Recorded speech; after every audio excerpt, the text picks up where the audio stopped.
When I got my first apartment, I was really relieved to finally have a place of my own. My household wasn't the greatest, and I think moving out was the only way I would be able to keep any of my mental health.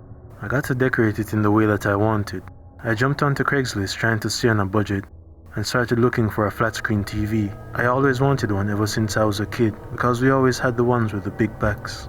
I low-key didn't expect to find one, but I ran into a listing that was a 32-inch Samsung TV for only about $150.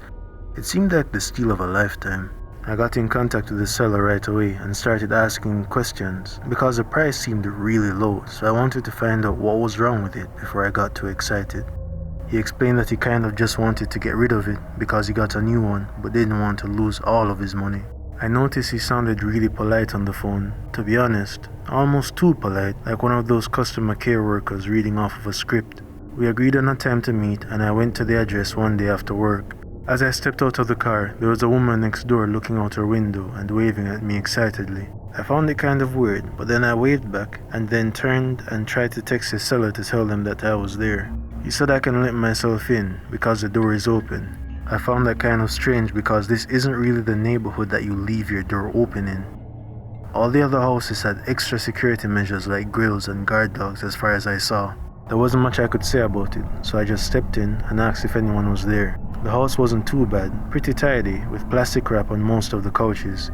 He said I'm down the hallway, come back here. I looked down as the hallway turned from barely lit to pitch black. I couldn't see anything, but I did notice that the floor was covered in white plastic. Pleasant scent at the front of the house was being taken over by something putrid. I gagged a little trying to breathe through the scent because it was absolutely horrible. Then he said that he needed some help bringing up the TV from the basement. With everything else in the house, all my instincts said not to go down there. Then I heard the rattling of chains and something heavy dropping. I couldn't bring myself to go down there. Then he just kept saying, come on, come down here, I need some help. You can do the transaction down here, he said. I said never mind, and then he said, are you sure? The Shiba TVs don't really come by that easily. That's when I bolted out of there. That wasn't the TV we talked about, and with everything else, it started seeming like a setup. The fact that he got the model wrong led me to believe that he didn't even have the TV down there at all. As I walked out of the house, the woman that was at the window was now downstairs and calling me to her home. She was an elderly, sweet-looking woman, but I was hesitant to go over to her all the same. The entire neighborhood now looked shady to me because of that incident, and now I was in complete flight or fight mode. She said she was trying to get my attention earlier to tell me not to go into that house.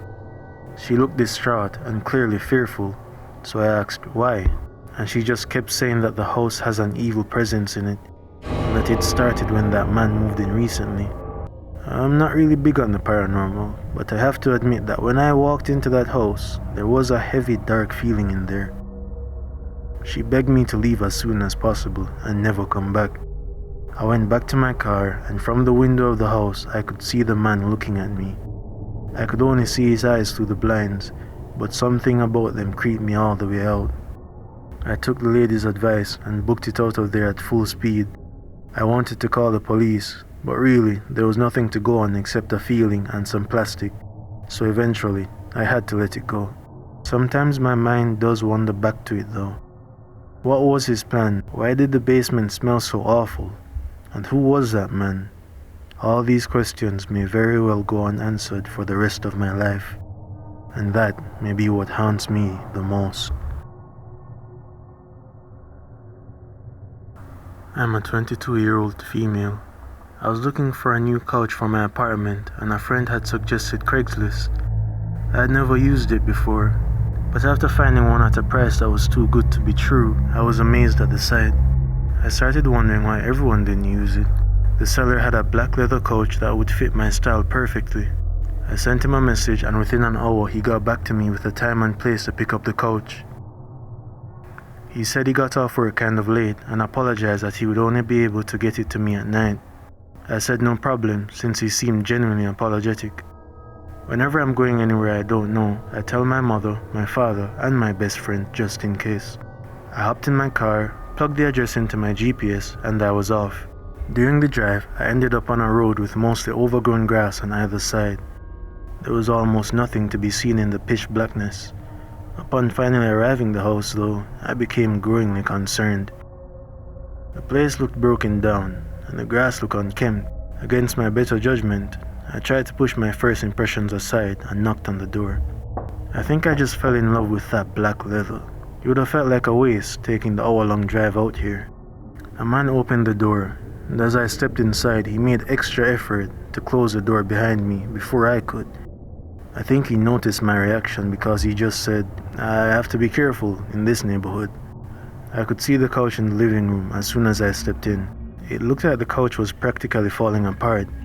It didn't even seem like I could get it out of the door in one piece before it disintegrated in my hands. I brought up my dissatisfaction immediately. He started negotiating prices, but my mind was already made up.